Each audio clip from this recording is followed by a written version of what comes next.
Magandang gabi, pambungad sa ating newscast. Itinatanggi ng grupong nasa likod ng TV commercial na EDSA Puera. Pera ng gobyerno ang ginamit upang maiere ang ad nito. Sa sariling bulsa raw nila ito nanggaling at hindi daw sila suportado ng sinumang politiko. Ang detalye alamin sa balitang A to Z ni Ian Maghanoy.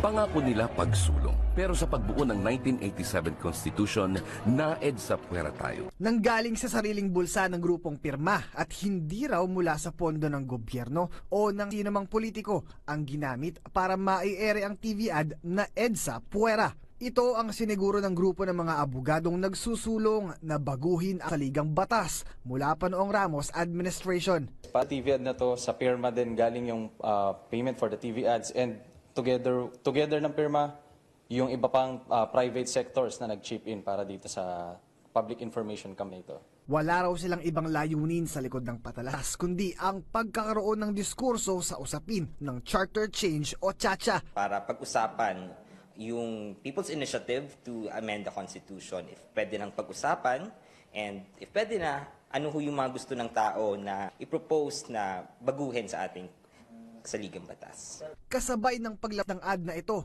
ang pagkalat naman ng People's Initiative o PI na di umano'y isinasabay na papirmahan sa mga nakakatanggap ng ayuda mula DOLE at DSWD. Pero depensa ng grupo. Hindi ko kami involved doon sa signature campaign, and mas lalo nang hindi ko kami involved doon sa sinasabing kumakalat na 100 pesos na in exchange for that signature.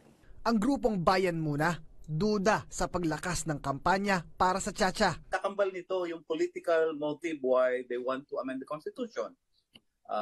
Usapin ito ng either a shift to a parliamentary system of government or to extend, or remove the term limits of sitting politicians. Habang hindi naman maitanggi ni Senator Sherwin Gatchalian na may politika sa loob ng EDSA Puera ad. At bagamat pabor ito sa chacha, kinokondena nito ang umano'y pagbili sa boto at lagda ng tao. And that's not the essence of People's Initiative.